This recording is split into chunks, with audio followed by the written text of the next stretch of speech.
Hi guys, Tammy here from Tammy's Homestead Life. I'm going to be doing a little dehydrating today. The old man said he needed some bananas, so I'm going to be doing those. I was gifted 2 big boxes of apples, so I'm going to dehydrate a few of those. I'm going to make some other stuff out of them, but today is going to be about dehydrating. We're going to add, took out the things I needed. I grind my own cinnamon, and we're going to put some cinnamon on the banana chips because that's how the old man likes them. And we have some lemon juice to help keep their color. You need a bowl. I pulled out a paper plate to put the cinnamon on to dust the banana. Right now I need to, and the bananas I cooled in the refrigerator overnight. It's important to do that, but not like, oh my God, you have to. Just makes the slicing easier. You can keep them consistent. They stay firmer. They're not getting mushy as you're working with them, and boom, it's all done. The apples, you don't have to. They can be room temperature. In my house, it's always kind of chilly, so not a big deal there either.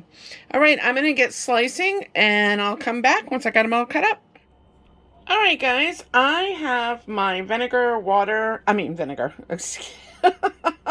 lemon juice and water. Not Betty Crocker here, and I get kind of fumbled up with so many things going on.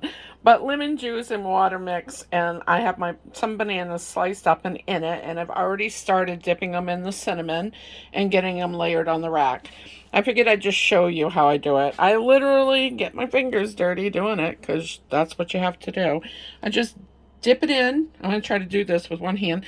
Sometimes they break. Not a big deal. They're still edible. Just put them over here on the rack.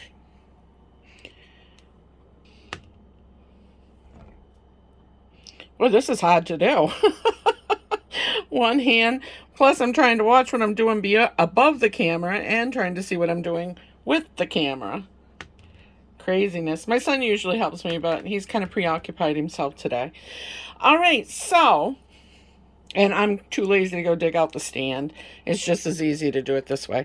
So I'm going to go ahead and complete this rack, and I'm going to get it into my dehydrator and then start the next batch. Okay, I've got just about all of them sliced up, but I thought I would show you how to do it. I mean, that would be nice, huh?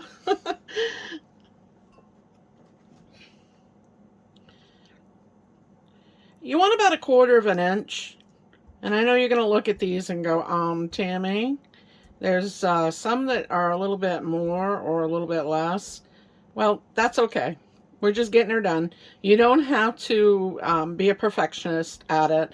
Some might dry a little faster than others. I always open my dehydrator, go through it, and pick it, and move things around, move trays, just to adjust it. You kind of get used to doing that once you start running one. Ta-da! That's how I cut the banana up. Now, I also have lemon juice and water, and I put approximately 1/4 of a cup of lemon juice to a cup of water, and I just mix it in. That's just for the color. If you don't care that your bananas are all brown, which we really don't, but sometimes, you just like to put it in. It helps a little bit so they don't get too dark. And yes, I put my fingers right in there and mix her up. That's why I have paper towels right beside me to wipe my hands on. And then I just lay them on the rack. Now, for the bananas, you see how they've got them nice and ripe? I want them ripe, but I don't want big brown spots and stuff in them. They just don't turn out right. That really sweet, sugary spot turns hard as it dehydrates. It doesn't really affect the banana. It's not rot. It's over-ripening. It's an actual ripening. So if you like it, go for it. If you don't, well, I don't blame you because neither do I. I want to be able to chew these. All right, I'm going to finish this up and then I'll move on to apple slices. Okay, so I'm going to show you how I cut the apples. I got thinking about it and I thought, not everybody knows. I split them in half and then I come in at an angle.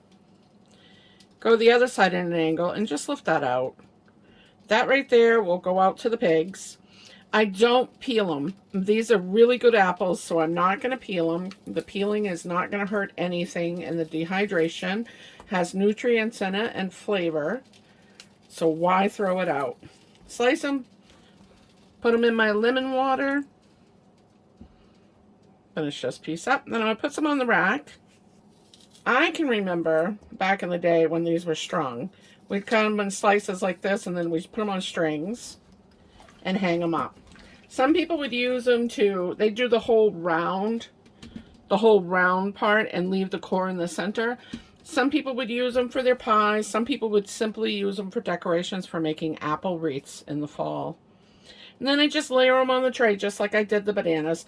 I had a few extra bananas, so I'm going to put the bananas and the apples on the same tray. They'll get along fine in the dehydrator. You don't have to worry about nothing. This makes for a really nice snack. The old man likes to blend a nut mixture, walnuts, almonds. He puts raisins, apple bits, banana bits, all in a big bag. He's a diabetic, and this gives him something to snack on and to carry when he's out in the woods. He needs a quick something, you know. It's got a little natural sugar in it. Oh, that one's kind of thick.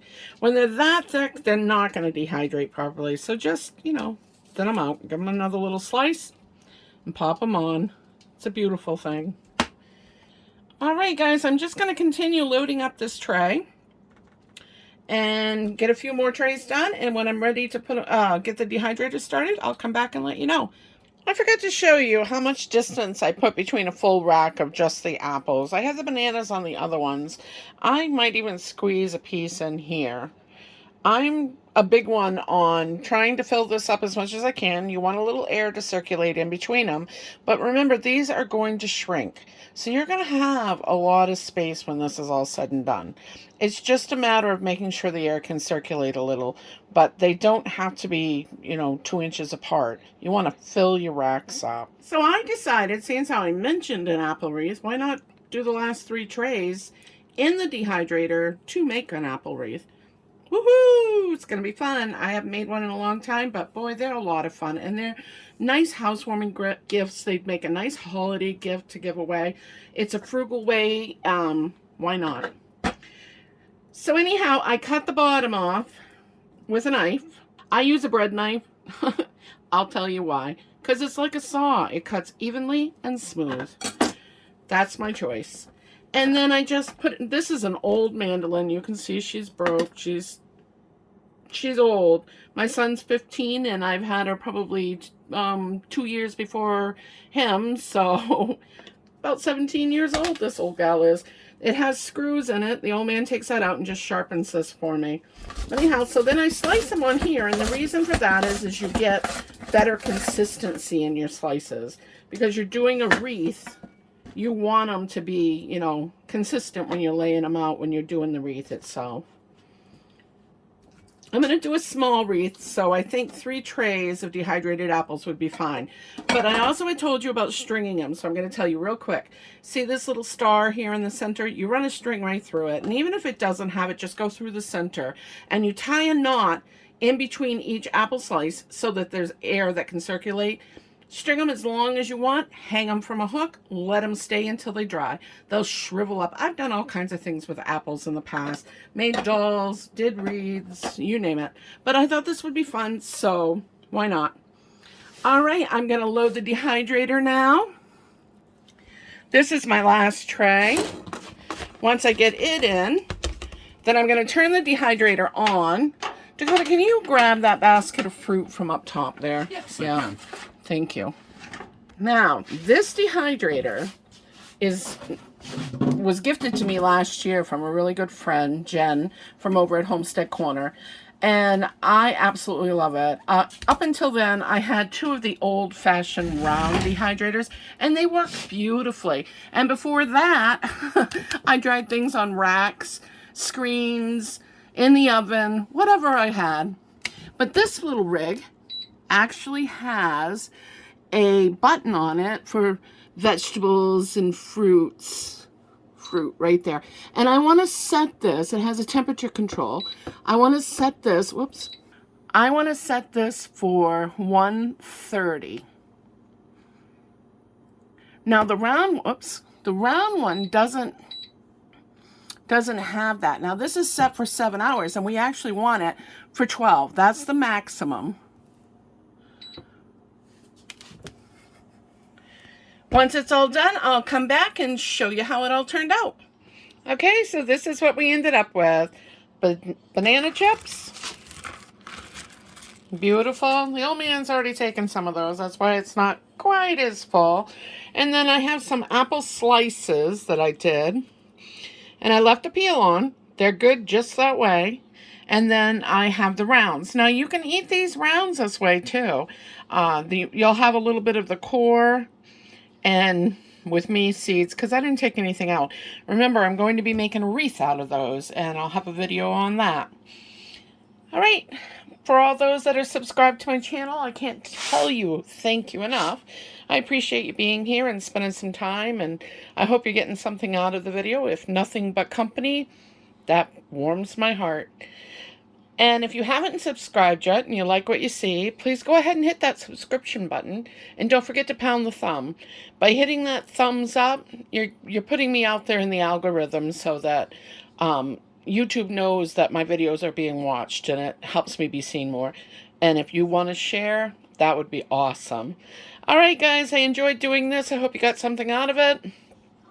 I'll catch you in the next video. Bye.